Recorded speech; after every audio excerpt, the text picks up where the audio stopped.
I know many of you are at home, and those who are joining us on YouTube also, we are very happy.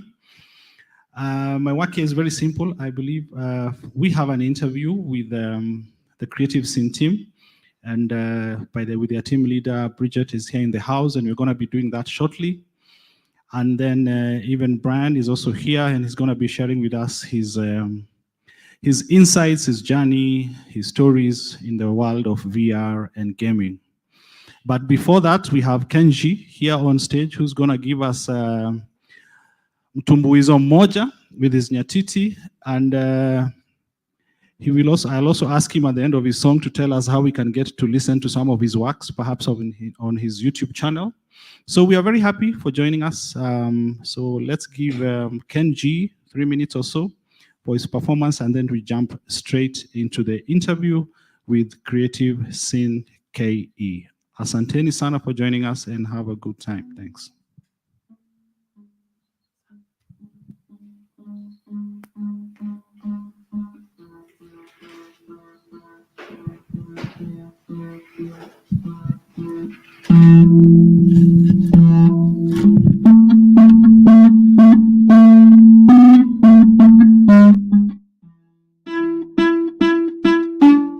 Happy Mashujaa. Happy Mashujaa to you all. I hope you're having a great time. It's really Mashujaa Day. Na leo imekuwa ni kama imekuwa mapema sana. Naona kila mtu ameingia ndani ya nyumba. I hope wherever you are, you're having a happy Mashujaa. Thank you so much.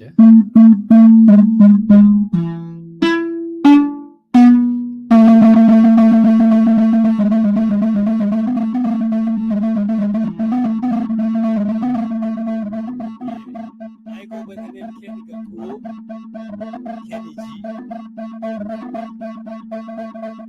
I'm going to play some numbers today.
ni leo,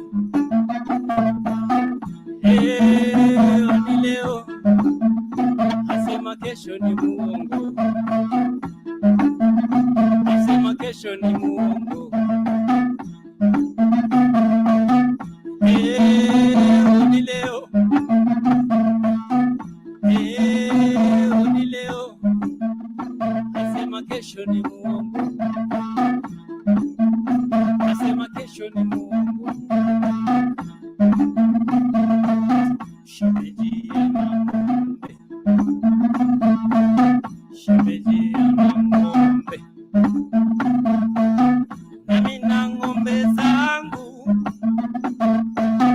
nami na ng'ombe zangu, kamwambia tuchanganye, anasema atakie, kamwambia tuchanganye, anasema atakie.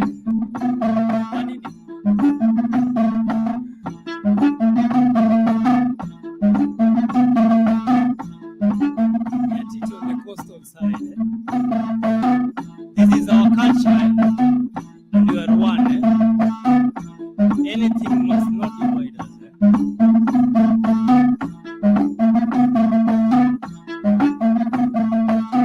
Ni leo, ni leo, asema kesho ni muongo, asema kesho ni muongo. Ni leo, ni leo, asema kesho ni muongo. Happy Mashujaa to you all. Asema kesho ni muongo.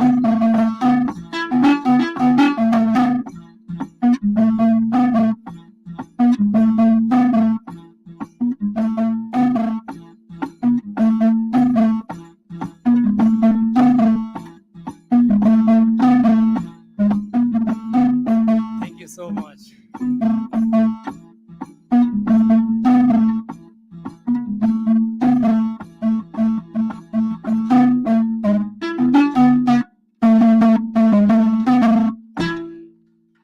Thank you.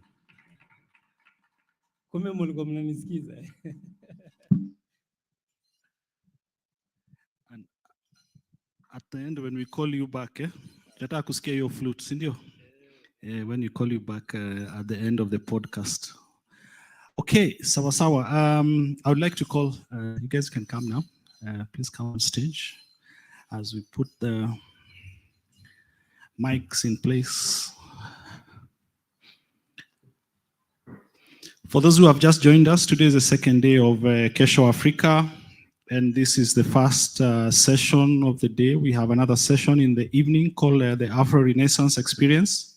We're going to have two artists and creatives. We have Native Nairobi, aka Marvin Masharia, and Stephen Ogalo, who calls himself Sogalo. They will be having a session where we'll be doing live painting, book reading, a little bit of poetry, and a presentation on their project, Afro Renaissance Art. So be sure to catch that.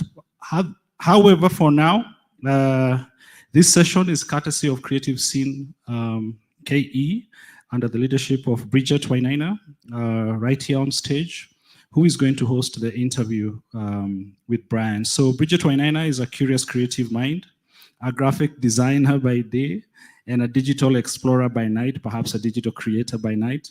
She is a host and creator of the Creative Scene KE. As I said, we have partnered with them to host this session. And Creative Scene KE is a platform for creatives to connect and learn from the journey of others. But even more important is our guest, Brian Njenga. Brian Njenga is a 3D artist, a video game VR developer, and the co-founder of Team 2 Interactive. One of the games developed by the team was awarded a prestigious title of Kalasha Game of the Year last year, 2022. So we're going to have around 1 hour of an interview and an interaction. And later on, I think we're going to look at the audience online so that if they have any questions, I can throw them to you. So over to you, and we are very happy that you could take the time so that we can share, interact, and learn from each other. Asante sana. Thank you so much for that beautiful introduction. I loved the opening as well. That was really beautiful. For those who don't know me, my name is Bridget Wainaina. I am the host of a platform that allows creatives to learn from the journey of others. The platform is called the Creative Scene KE. You can find us on all social media platforms. We have recorded a couple of episodes. This is currently our 9th episode. We've had conversations with different creatives within the digital platform.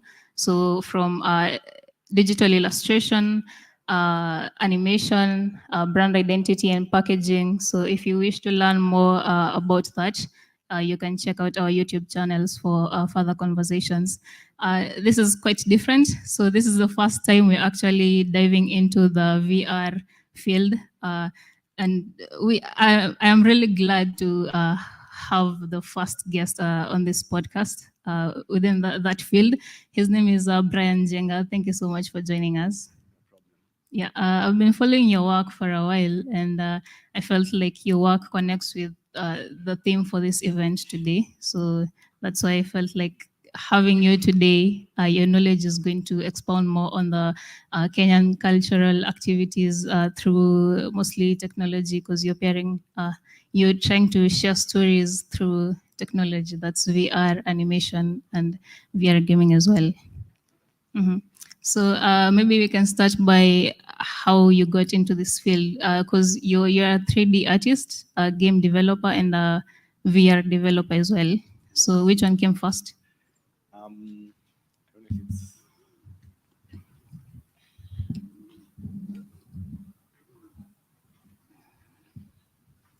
Okay, Sawa, thank you. How did I get into it first? Mm-hmm. I come from a background of advertising, mostly working with agencies and branding. It slowly pivoted when I got accepted into the State of the Art program, which was like a collaboration between Black Rhino VR and Goethe Institute. Okay. So it was about teaching a group of talented creatives like to extend your creativity using XR. So in this case, we were using VR. And by the end of the program, everyone was required to have something to showcase at the exhibition. Oh, okay. So that's why I got in, and I used to have a bit of understanding of game engines, but not that in depth. But thanks to the team at Black Rhino, Flair, Stephen Kimani, they really helped onboard us into game engines and developing interactive experiences. Okay. That's I think about 2.5 to 3 years back. 2.5 years ago. Yeah. So before that, what were you doing? Because I feel like VR just came in recently, or it was adopted recently, mostly in the Kenyan countries. So before that, what were you doing? Before that, I was doing a lot of freelance work, graphic design, branding, packaging, and like layout design for events and stuff. Oh, okay. Yeah. And recently, was it 2021 or 2022? You won the Game of the Year award. It's 2022. 2022. Yeah. That's amazing. How did it feel? It felt really good because first off, we were really having fun. Okay. So we didn't expect it to like spiral into something really big. So my partner and I, Ian, we got in touch with Ukwenza VR, and they had this amazing idea because they use VR to educate children about economical or just social impact, values, and related topics.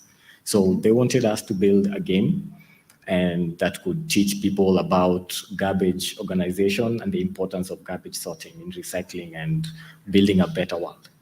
So Ian and I, we got together and we decided on a direction of how best to do this. Okay. And during the course of about 2 to 3 months, we got it done. That's the game. Was it a VR game? Yes, it was a VR game. Oh, interesting. Yeah. Okay. And let's talk about Team 2. Yeah. That's you're the co-founder, yeah? Yeah. So you co-founded that with the guy you mentioned, huh? Yeah, with Ian Okinda. So this was in which year? How we met with Ian was actually really interesting. We met during a game jam sponsored by Jiwe. At the time, it was, I think it was shortly after the State of the Art program. So we were diving deep into the game development space. So we were really surprised because I think we came in second. Okay. So it like strengthened our resolve kidogo, but not too much. So we ended up doing a lot of game jams after. So we did about 3 more game jams and we won all of them. The recent one being the, I think we won last year's AR/VR Africa. We became like the top 3 developers in Kenya. So we were selected to go into a boot camp for 4 months, the beginning of this year. So which we ended up developing our own internal IP for VR. So that's how we met with Ian during the game jam. Oh, okay. Yeah. Oh, interesting. Now, something I really want to understand before we even dive into the projects that you've been working on. What I really want to understand is how do these VR games come into life? What's the process? How do you create a game from? Take us through, because that's a field I'm trying to understand or learn, and having you here is actually it's the perfect time. So maybe you can take us through the process of creating a VR game. Most people, I'd say a lot of people have their own personal touch that pulls them in. For me specifically is I already had a foundation in 3D design, 3D development, modeling and optimization, and I really loved video games from when I was a kid. So it wasn't that much of a leap for me to get into it. It was more of an interest. So I didn't see, at the time, it didn't look like something profitable. It looked like something you could do as a hobby.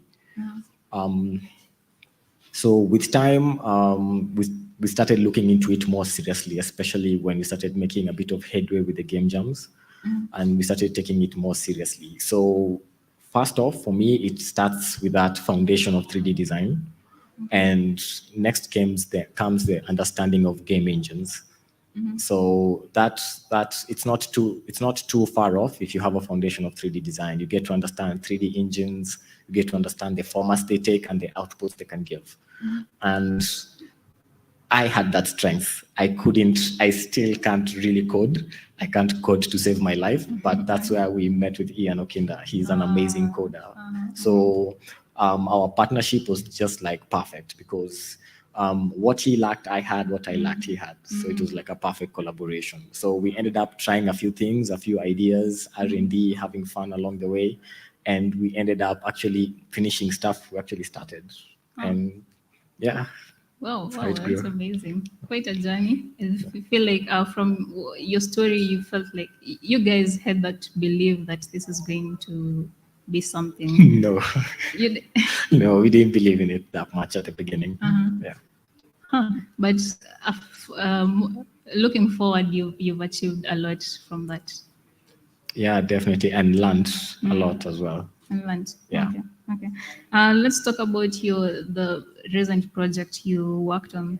Let me remember the name. The Heritage Project. Yes. Let's talk about that. It's quite interesting because what you guys are trying to do is sort of like replicate cultural artifacts that were, should I say, stolen? Or I should say stolen. Yes, among other things. Okay, stolen and taken to European countries, which they're being held in their museums instead of being here in Kenya. So take us from when you decided to take up this initiative to, okay, let's start from there. When did you decide to take up this initiative? That was during the State of the Art program, SOTA, the one that we went through with Black Rhino and Got Institute. So like I mentioned, like everyone was required to showcase something for the exhibition. So my choice was to digitize artifacts located in foreign museums that were inaccessible to us. I was really green in the field of restitution. So in regards to how many objects were taken, what were taken, how accessible they are, etc. Thanks to Black Rhino and Gote, they really helped connect me to people who helped actualize the project. Actually, it wouldn't be possible without them.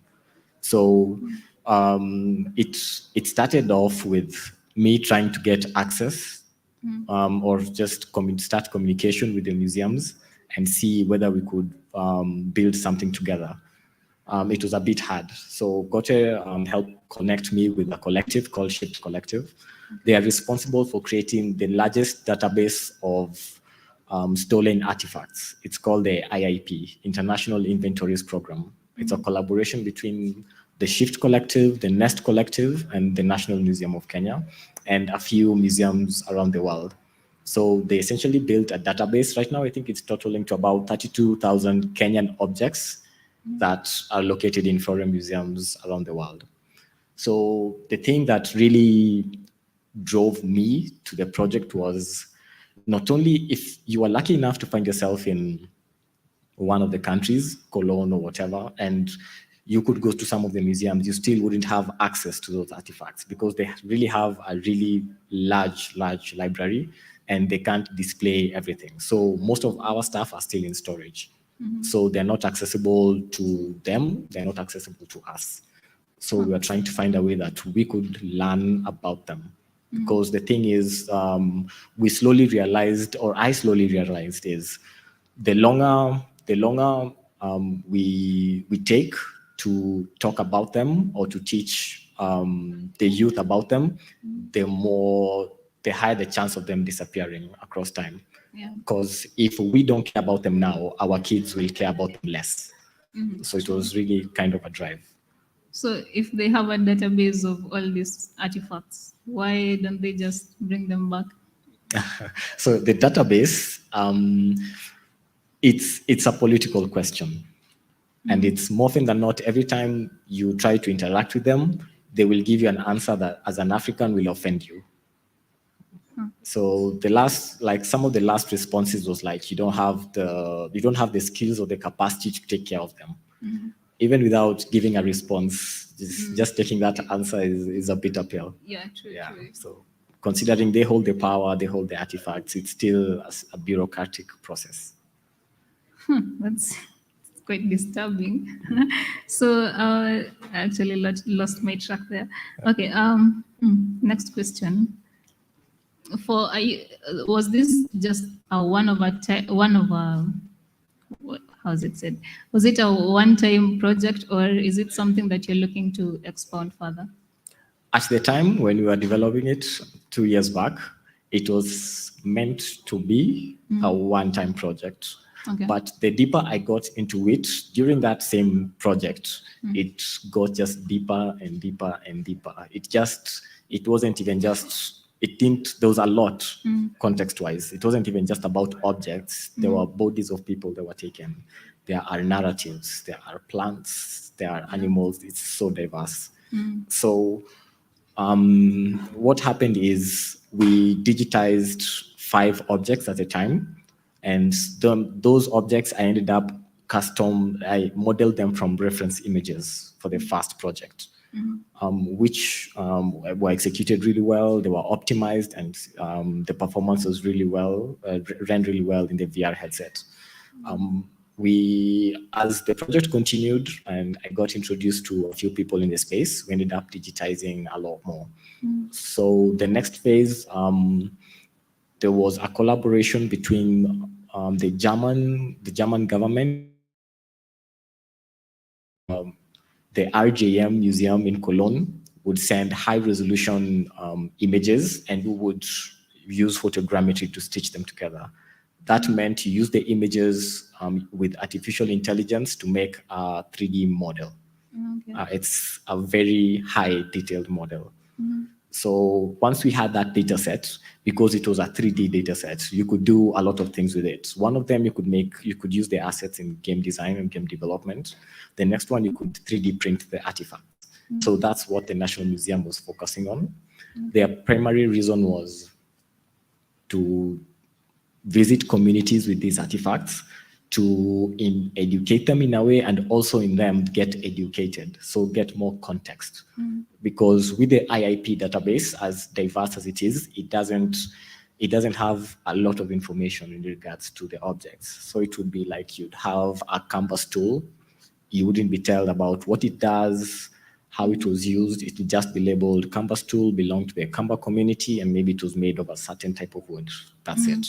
So the context was really missing. Yeah. Okay, and you said you were using images to recreate them digitally. Yeah. And you paired that with AI. Yeah. How did that work? Because if you're saying AI doesn't have enough information on these artifacts, how was it able to form the image from just the image that you were sent? So how an AI works is it needs a data set to give you another data set, right? So we give it images and tell it to use these images to recreate a 3D version of it. So luckily there are a lot of softwares that have come up over time that enable artists to do just that. So you feed it the high resolution images, it gives them back to you. But it will give you a 3D image, and it will be really dense and really high resolution. More often than not, it could work in a lot of things, maybe for 3D printing, but you'd still need to do a lot of cleanup. So to get it to work in a game, let alone VR, a lot of work needs to be done. So when you get a file, it's going to range to about, one object would be about 500 MB, sometimes could be a GB plus, depending on the size. That is really, really big for an interactive experience. So you have to optimize it, but still retain as much quality as possible. Yeah. When I planned this conversation, I didn't think we'd get this deep into recreating these artifacts. I saw one of the artifacts that you recreated. I think it was a shovel. I'm not sure if it's a shovel. Yeah. Yeah, there's one you posted, and it looked exactly like the image. So I was wondering whether it was done through the normal modeling, like how you'd model or sculpture something. I thought that's how you guys did it, but from what you've said, it's a lot. It's mind blowing actually. I didn't think in Africa okay, I'm really sorry to say this, but I didn't think that we were really that into the technological space, Ivo. But from how you've put it, I'm impressed. For the first one, where we did it under state of the art with Black Rhino, because of the time constraints and because the network was still really new, and we still hadn't developed a conversation with the foreign museums, I ended up modeling and texturing the first 5 objects manually. That's just the traditional modeling, the traditional texturing method. So the hoe you're talking about is a Gaia hoe.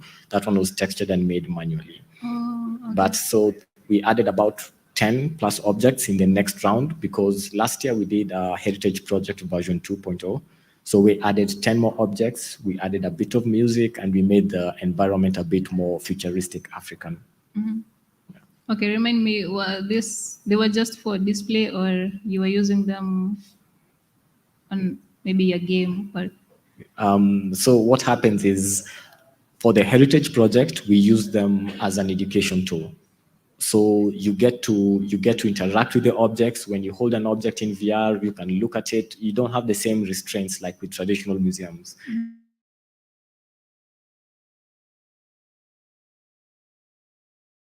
You can see the threads, you can see the detail or the workmanship that went into it, which is unlike what you can get in the museums, right? So it was a really good way of interacting with your history.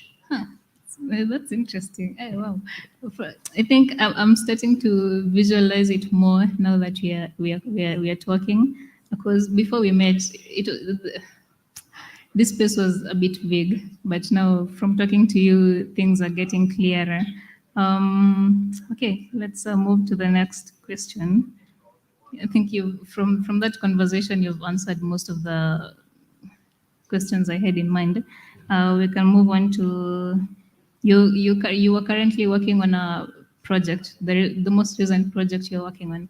It was a collaboration with the the embassy of France. Yeah. Yeah. Can you talk about that? Through collaboration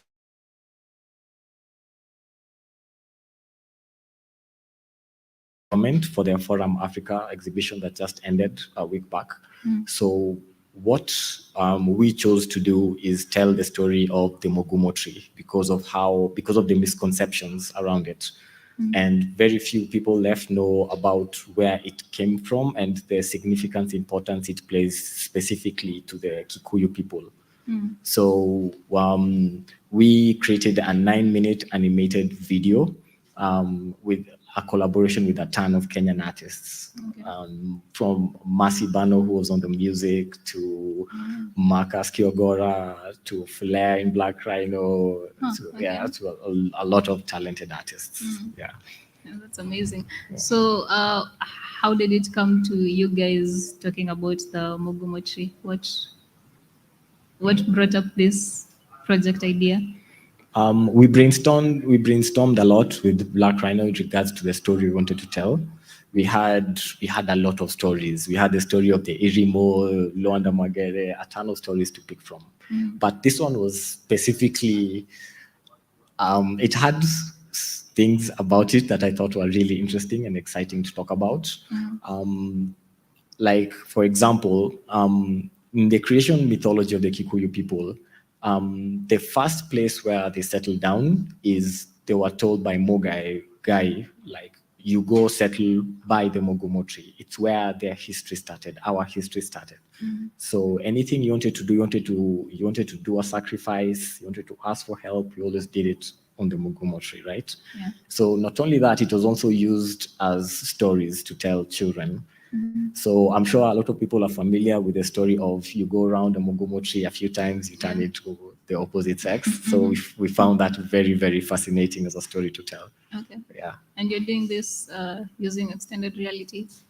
The same format, but the output was different. So it wasn't to be experienced in VR, it was to be experienced like in a 360 environment. So how it was exhibited in France was, it was a room with LED panels and it was a 360 environment. So the whole room was covered in LED panels.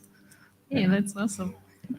Is it like the sphere in, I don't know, come on, in New York? I think it's in Vegas. It's not as fancy, but yes. But same idea. Same idea. So the moment you walk into the room, except the roof, all the walls are covered in LED panels. So there's always like stuff happening around you. It's really immersive. Yeah. Were you there, Ama? You just shared the projects? Unfortunately, I couldn't go. What? Yeah. Okay, that's really interesting. Wow. Yeah. Yeah, I'm impressed.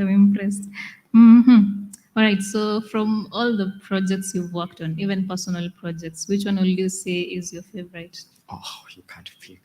You can't pick. I can't pick. I'm sorry. That's the problem. I really love what I do, and not all the projects we've done have like had a success yet, but I still really do love them. One of the ones that's dearest, I'd say first would be the Heritage Project, because it's not a one-off project. It's something, right now, it's a lifetime project, considering the amount of stuff we're trying to digitize and tell the people about. The next one would be a VR project we developed earlier this year that aims to educate people on how to communicate in sign language. So you get to wear the VR headset and it has motion tracking. So you get to do the KSL signs and the game responds to your actions. So you learn the alphabet and then it takes you like into a restaurant setting where you can order tea, bread, to see if you're accurate. It gives you the practical setting where you can use what you've learned. Exactly. Oh, wow. Yeah. Wow, that's interesting. All right. This conversation is it's really opened my mind to so many things that I didn't think Africa is doing at the moment. I think people need to know that it's being done and there are people doing it and we are heading somewhere. It's really great to know that there are people in that field and they're doing amazing projects. I've also seen, there's also Black Rhino doing a couple of projects here and there. And I think most projects, they usually partner with like this Goethe Institute there's the Embassy of France. So how do these collaborations help you guys develop your projects? They help in several ways, so many ways. They broaden your scope. You learn so much. You get to work with artists from different disciplines, learn how they work, learn why they work. And then you get to make something that is bigger than you, even bigger than all of you, because it's something that none of you could accomplish individually. So you get to have a respect and appreciation for a lot of fields that maybe you didn't even know how they work. Yeah. So they even help build me as an artist. Yes. And what will you say has been the biggest impact when it comes to collaboration? Because actually you mentioned it when you partnered with your other co-founder. Yeah. You mentioned that your skills complemented each other because there's something you didn't know that he knows and vice versa. Yeah. So aside from that, are there any other benefits of collaboration? Yeah, they help you be a bit more ambitious. Yeah. So sometimes when you're collaborating, especially like maybe in pre-production, sometimes the project looks larger than life or even impossible to achieve.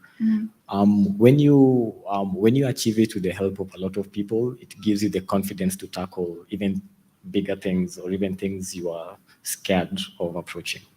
Yeah. All right. And so if I want to get into the extended reality field, what skills do I need to learn or what tools do I need to have in order to get into it? Okay, personally, I'm a bit biased with the 3D space because I really love it. But that is a really big advantage if you can get that, because it's 3D but interactive 3D. Not that you can't do stuff with 2D animation and stuff, but you need to have an understanding of 3D depth and how it interacts with the space. But having a foundation as a digital artist, definitely. Okay. Yeah. And what tools do you need? Okay, for 3D, I believe it's definitely a desktop and the obvious. But when it comes to VR, what tools do you need to? There's the software side of things you need to learn. So aside from the 3D ones, there's a few softwares that are just specifically for XR. And then after that, you need to learn the hardware. You need to have the hardware to execute it. So if you're doing VR, you need maybe the Oculus because it's the most affordable VR headset. Okay. Or if it's AR, you need to have a smartphone that isn't too old and can have the capacity to handle modern interactive AR designs and or AR applications. Yeah. So there isn't any coding in between? It depends on how ambitious your project is, but more often than not, in VR, chances are very high you'd need coding skills, but in AR, not so much, unless it's really ambitious. Yeah. Oh, okay. VR. Okay. Okay. Now, my next question is I lost my track. Okay. Okay. How do you envision the VR world being in a few years' time? There's a lot to say. Yeah, there's so much to say, and there's so much to do. The potential is immense. It's immense. It's even not just in VR. It's in AR and it's in mixed reality as well. So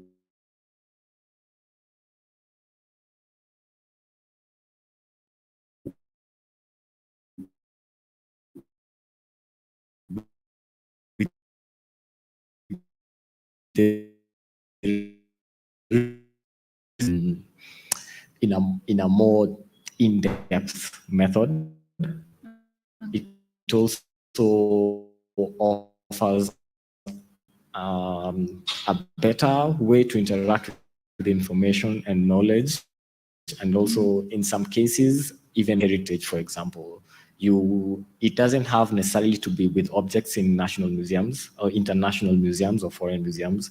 It could even be something as subtle as digitizing an object located in Kisumu to display to the audience in Nairobi, so that they don't have to go all the way. Because I remember growing up, like in primary, you always had this 1 year trip.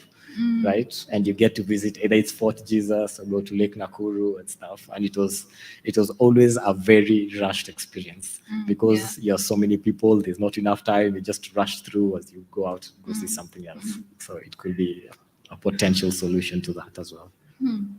You know, the time Black Rhino had this opening, I think that you said it's their last SWATA 3. Yeah, the one that happened last year. Yeah.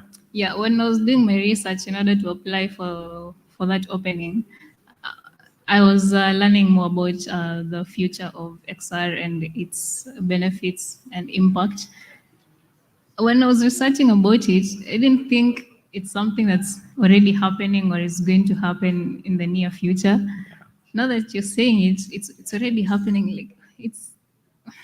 Yeah. I'm impressed. I'm impressed because wow, time is moving so fast. Yeah. And wow, it's just impressive, honestly. Okay, so what are your plans for Team 2 Interactive, and what upcoming projects do you have? Considering the recent success we've had with collaborations, we are going to double down on that. It's a lot of collaborations with multidisciplinary artists or just unconventional artists who haven't been in it or delved into the digital space yet, just to find a new way to tell stories in an interactive setting. So it's not like you're watching a movie, but an interactive narrative. Right. Yeah, so that would take the shape in a lot of things. There is VR games, definitely, and there is also traditional games that you could play on your mobile phone or on your PC. Okay. Yeah, and hopefully on console as well. Yeah. On console, that's On Xbox or PlayStation as well. I thought okay, never mind. Never mind. All right, now I wanted to ask: there's mixed reality, that's VR and AR? Yes. Is it possible to merge the two into something? Is it possible to have VR and AR together? Yes, definitely. Give me an example of that. The biggest hindrance was hardware, having a hardware that can do that. Meta Quest 3 has done that so well. Okay. Yeah, so what happens is you don't have to completely block your vision. So like in our heritage project, once you wear the VR headset, your whole vision is obscured by this digital environment. So what mixed reality can do for us is you could be in a room like this, and you could just have virtual objects pop up around the environment. So as I'm talking to you now, I could just grab it and show it to you as long as you're wearing the same headset as I am. And then you could see what I'm talking about without disrupting your immersion to the real world. If I'm wearing a headset? Yes. And you're not wearing No, if you're wearing and I'm wearing a headset, we both are wearing a headset. Yeah. So we could like see the same virtual environment together and interact with it together as we still interact with the real world itself. It merges the two so that instead of using a virtual environment, like let's say a virtual Kamba village, we can actually go and do the podcast or the talk in a Kamba village. But it will have the added advantage of the digital assets will be there to anyone either who has a mobile phone with the AR enabled or who has the headset. Oh, wow. Yeah. That's amazing. That's amazing. Yeah. So what will you tell someone who wants to get into this space? First answer that. Okay. To someone new who's getting into this space, a lot of research, a lot of reading, and it combines art and technology. So there's going to be a lot of R&D, a lot of research and development before you actually get something working. But the more you do it, the more you practice, the better you get at it, and the better your products will become. Oh, okay. Yeah. Now, the next question I wanted to ask is, now that this is already, people are already adopting XR technologies, do you think it's something that schools are going to adopt in the curriculum? Yes, but there's still a few roadblocks that we'll overcome. Yeah, both on the artist side, on our side, the developers, and the hardware side and also the consumer, which would be the schools. So once they know what the technology can do, what it can offer, it's translating the information they have in schools, either in textbooks or stories, into a format that they can understand and the students can understand. Yeah. So we still have a way to go. Okay, I think from where you're sitting or from what you're saying, your main goal mostly is to use extended reality to educate people. You're using it as a platform for people to learn, say, things to do with cultural artifacts, things to do with Kenyan history. I think that's what you're trying to do. It's a bit of learning and entertainment and preservation. Preservation. Yeah. Okay. So the digitization of those artifacts, they won't only be accessible in VR because it's not like something we own. It's not owned by Team 2. It's something that belongs to Kenyans. It's our history. So we are working on a database where you could have access to the 3D files and learn from it, iterate from it, build something with it, just own it as part of your history. And what do you think these partnerships, what's the impact from the international perspective? What's the impact of the partnerships you have with the people you've partnered with or the organizations you've partnered with? Like the impact on their end.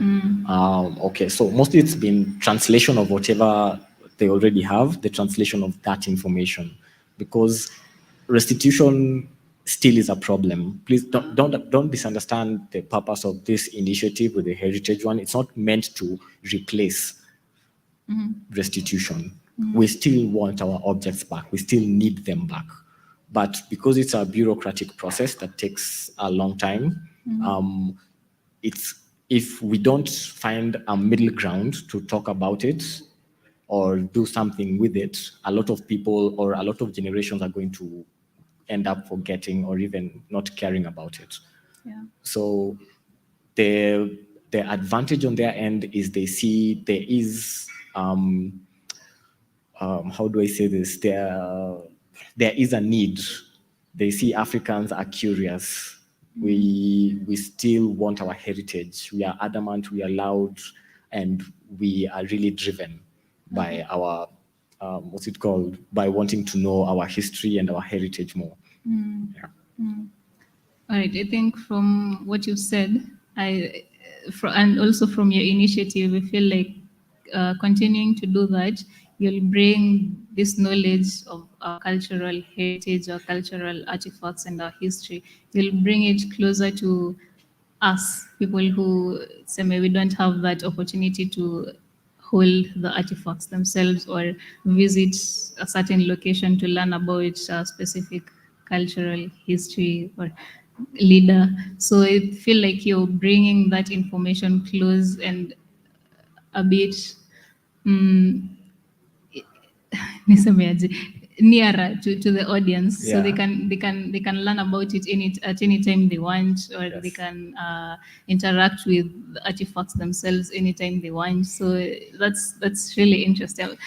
There's so much coming into my mind, so I'm learning so much from what you're saying, and it's quite interesting.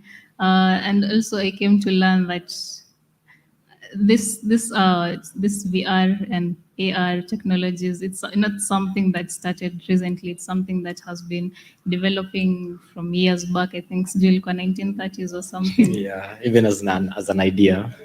As an idea, yeah. So they've been developing it pole to what we have now, the Oculus sets. Yes, Oculus VR sets. Yeah. So from that advancement, how do you envision VR being? Because I think also Facebook has already introduced those the Ray-Bans. Yeah. So I think they also size inaenda ikipungua. Yeah. So maybe in years time itakuwa lenses or something. Definitely. I don't think there's a choice, because it's it's like a hardware race in a way. You have to have a bit kidogo context. So the best comparison would be like with personal computers, how they started. Like computers that were so huge, they could barely fit in a room. They slowly got smaller and smaller from big desktops with big monitors, went to laptops, tablets. Now we have mobile phones, smartwatches. So it boils down to a few things. First off, there needs to be a need. We need to embrace it and believe in it, because it's right now, yes, it does have potential right now, but the biggest potential is what it could do in the future.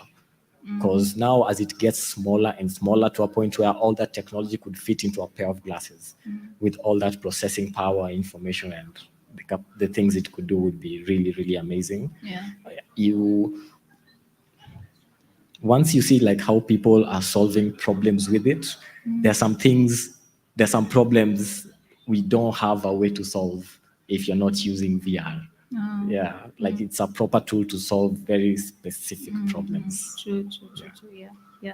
And there have been so many conversations recently on the impact of technology on the current generation. So will you say that extended reality is okay? The conversation is this: the digital world is pulling us away from reality, and now bringing in virtual reality it's building up on that issue. So will you say that will be an issue, Ama? What do you feel about that? I feel, okay, first off, I'll have to say everything in moderation, first off. Second, pegged on history, we tend to fear a lot when it comes to drastic change. So, for example, like when films become like a standard staple, there was always a demonic version of it. When video games became common, there was always a demonic version of it. I don't know if you remember it was in the 90s, I think, when, what was this? It was called, the company that made Mortal Kombat was taken to court because of the amount of blood that was in their video game. And it set a precedent because the argument was it was teaching children how to be violent and become violent. But when universities actually did proper research, took the numbers, that wasn't the case. It was just a fear parents have or had, I'd say. So I think it's the same when it comes to technology. Yes, in moderation, it does have a chance to become toxic in the future, but with moderation, I believe it has a proper place. Yeah. I like how you answered that. I didn't think it's a really good answer. Everything in moderation. This has really been, this conversation has opened my mind to so many things. There's so much going on in the XR environment where I think the aim is to build an interactive world where people can interact with the digital world, which is mind blowing. I think I recently sent you a link on how people can use this interactive world to market themselves. So there's also an opportunity for businesses to tap into that and see how maybe it can benefit them. Yeah, right. Even from a commercial perspective, to people who are selling products in advertising, even in fashion, it's so diverse. What we realized was, okay, so we thought we were ambitious with the Heritage Project. So Gote Kenya introduced us to a group in Kigali from the Kuru Art Space. The founders are called Kanda and Melissa. So they once they heard about the Heritage Project, we got into a call and started discussing on what everyone was doing. They were doing the same, but with Rwandan heritage. And they introduced to me a colleague of theirs called Chidi, who was from Nigeria. He was also doing the same with the Benin bronzes. Okay. So we came up with an idea of, let's just make a virtual environment that can encompass not just Kenyan, Rwanda, or Nigerian, but all of us together. So we developed the Milele Museum. So what this was, each country was responsible for choosing one artifact and one community to represent that artifact. So what we did was, like for Kenya's side, we picked Kikuyu, and then we put a shield called the Ndume shield. That was a ceremonial shield. And then the Rwanda did the same, and Nigeria did the same with the Benin bronze. And then it was a VR experience as well. And we are also putting it to web. So the thing, as we have 32,000 objects just by ourselves, now the ambition is to do the same with Rwanda and Nigeria, and even more recently, we are working with Sudan to digitize some of the unknown pyramids as well, photogrammetry still. Okay. So it's becoming more ambitious. As if that wasn't enough, we even incorporated language into it. So I think it's the first Kikuyu game, if I'm not wrong. It's the first game in the world that has Kikuyu in it. So there's a stranger you can approach, he'll speak to you in Kikuyu, he'll tell you to go get a fruit called matomoko. You get it, you bring it back, and he'll tell you how it was used, the medicinal purposes, etc. So we thought we were ambitious. This one has language, artifacts, plants, and buildings. So yeah. The buildings, the whole environment is not modern. No, it's traditional. So like for the Kikuyu side, it was the traditional huts. Same for the Rwandan side and the Benin walls on the Nigerian side. Yeah. Hey, I'm impressed. A lot of collaboration. Big projects seem doable. It does so much. Yeah. So from these projects that you've been working on, do you... you can't be having all that knowledge to Hivo. Do you go to do some research, or how do you get all that knowledge to create something like that? Okay, the technical expertise we do have. What we really lack is the context that goes to history, mythology, the objects, artifacts, etc. So once we have the objects, there's a lot of legwork that needs to be done. So we walk around with microphones, recording people, taking interviews, and then doing like a comparative analysis on the information we get to try and get as accurate information as we can. And then now we translate that information into our experiences, maybe in an entertaining way, kidogo. Yeah. So you don't go to where those Kikuyu leaders are, you talk to them. Do you do that?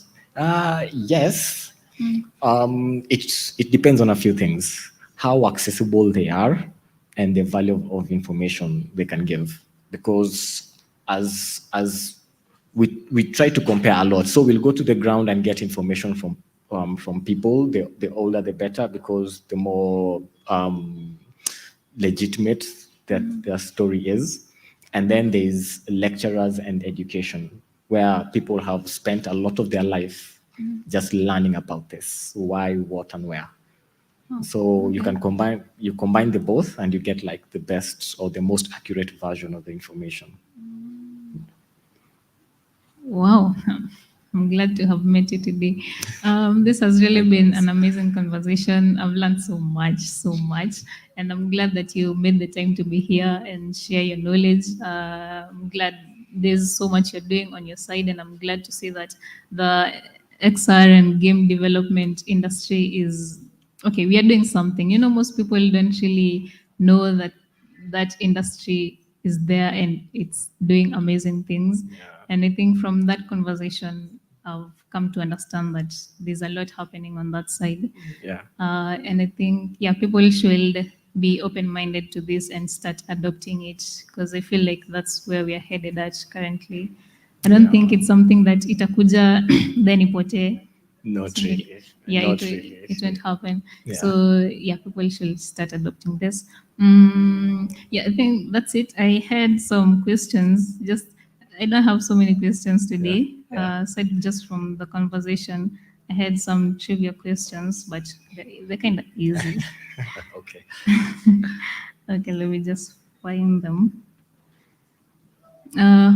Okay, this is also open to the audience.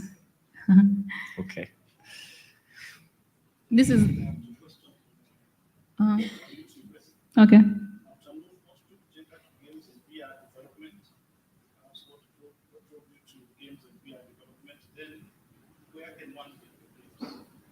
All right.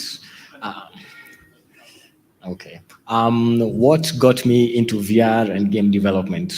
First off, I have a passion for games. I really love games. While I was a kid, we used to visit a lot of our neighbors to play the really, really old consoles. We actually started gaming even before Windows had an interface, when it was just DOS, you know? Yeah, so you just like run dev2d.exe. What? So way back, yeah. Which year was that? Around which year? 90s. Yeah, early 90s. From there, we Nintendo console when they were coming out, the Sega Mega Drives, PlayStation 1, also the way. But what really pushed me was when I first played a franchise called Assassin's Creed. So what they did was they would go to like Venice in Italy. They do a lot of cultural research on how it used to be maybe in the 1800s. And then they'd bring it to life with such accuracy that as much as you're getting entertained, you get to learn a few things. You even get to learn the language, which was weirdly enough. As someone is giving you a mission, they'd slip in a few Italian words and they'd end up sticking, you know. So they did that with a lot of their games. So which brought me to wonder, why can't we do that? We could do, it's the same. You could like just teach people about their history, their culture, and the important aspects of them as they entertain themselves. Yeah. Okay. So I get that's where you got your inspiration from to use Kenyan language, what are they called? Native languages to maybe communicate within a game. Yes. The next question was? The next question, sorry, I can't remember the next question. Or where to get the games. Okay. Our games are divided into two categories. There are personal IPs, and then there are IPs we develop for some of our clients. So most of them, both ours and our clients, are still behind closed doors, only accessible in exhibitions. But for some of ours, we are either they're going to be on platforms like gwaseach.io, and most of them, they are still either in development, looking to go into the next step of publishing. And some of them, like the Heritage Project, we are working on a web version that doesn't require you to have a headset to access. So hopefully in the next about 4 months or 5 months, you're going to have access to the whole Heritage experience on your smart devices, on your phone, smart TV, or whatever. Yeah. But that won't be VR. That will just be... Yeah, that will be on your smart device, but it won't have a compromise on quality or performance. It mainly depends on the speed of your internet because it's going to be streaming live. Yeah. Okay. You mentioned something. Just remind me. Let me just go back, kidogo. Remind me how you, because you're taking high resolution images from the AI. Yeah. I don't know which one to use. Yeah. So remind me how you are reducing that file size to be able to be used on virtual reality. Okay, in 3D, there is a terminology called polycount. It's like the amount of pixels, to put it mildly, your 3D object has. So for example, when the objects come, when they are raw, they have about 3 million pixels. That is really, really high. So it's like having a 12K resolution video and you're trying to make a 1080p video. So you really have to reduce it. So for video, it would be simple. You just convert it. It's not the same with 3D. So the software I use is called ZBrush. So you have to noodle with the object a bit, clean it up a bit, close a few of the holes, make it look clean, and then without compromising on the quality, because that's the key thing. It has to look as close to the original as possible. But so we have two versions of everything. We have an optimized version for interactive experiences and a high resolution version just to view and appreciate. Oh, okay. So you said it's just reducing the poly count. Yeah, the poly count. Yes. Okay. Yeah. Okay. Let's move to the trivia session. I don't have so many questions. I know you. When I ask you this question, you give me the date, the month, and the year. It's really easy. When did Kenya become independent?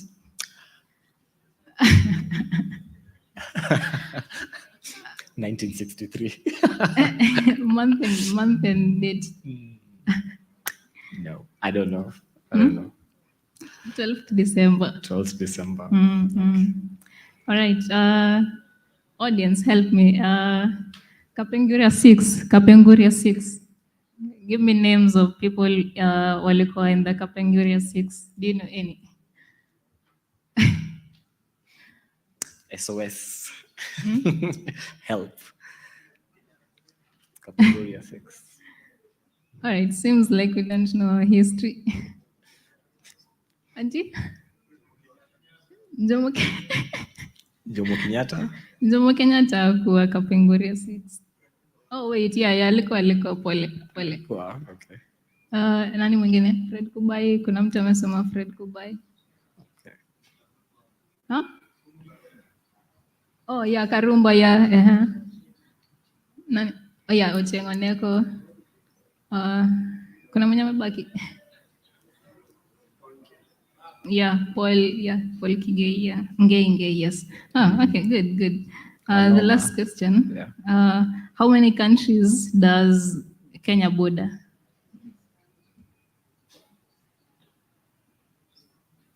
And if you ukisema how many unipatie the specific countries?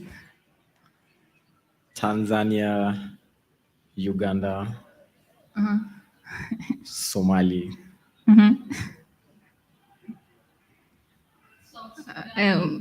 Umesaidiwa. Yeah, that's correct. It's South Sudan, Ethiopia, Somalia, TZ, and Uganda. Yes. All right, thank you so much for joining us. This has been The Creative Scene. Today we are at the Kesho Afrika Festival brought to you by Karakana. Thank you so much, Brian, for your time. Thank you, audience, for participating and listening. Yes. Thank you, everyone, for coming. Yeah. News? Oh, the videos. Okay. This is some of Brian's work.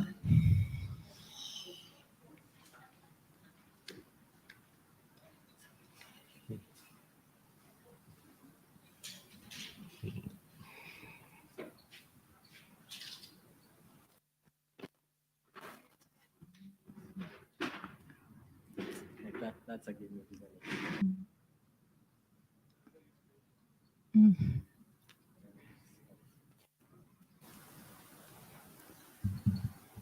Oh, okay. So this is a game we are working on with my partner, hopefully to launch on PC and Xbox in the next 1 year. It's called The Mara Witch.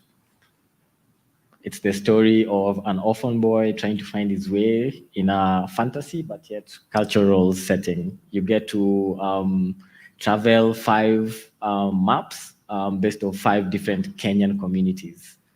So you'll get immersed in traditional music, traditional lore, and awesome combat, because you can have fun as you learn. It's been, I think, about more than a year, actually, almost bordering on 2 years in development right now. In development? Yeah. Wow.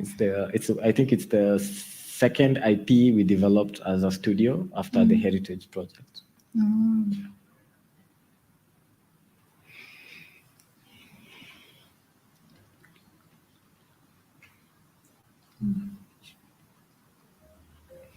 This was part of the Milele. This is the Kikuyu speaking character. So much fun working on this.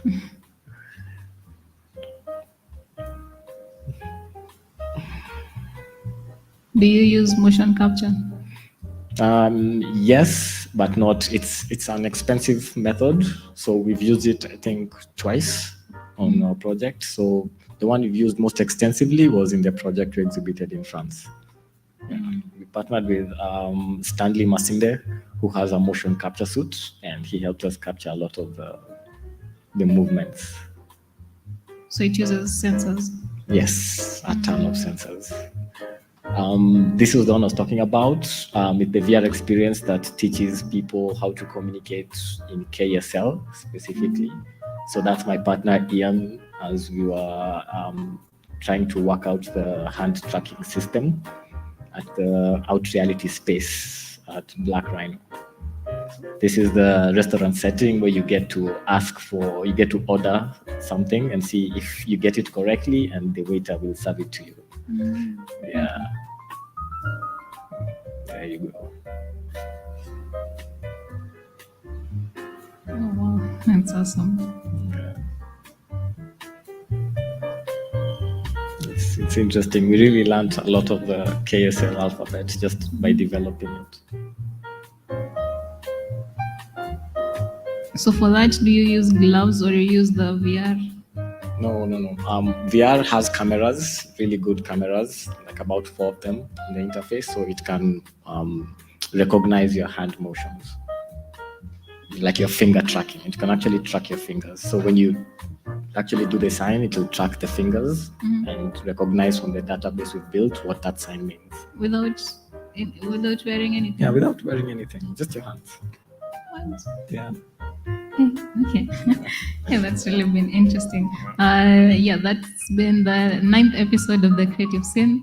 Thank you so much for watching. Thank you, Brian, for joining us, and keep doing what it is you're doing.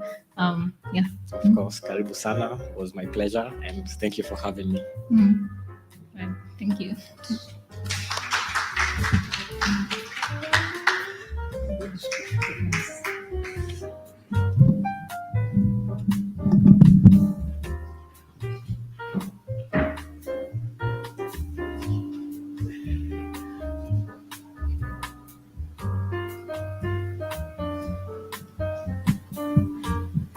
Okay, asante sana. Let's appreciate them one more time with some energy.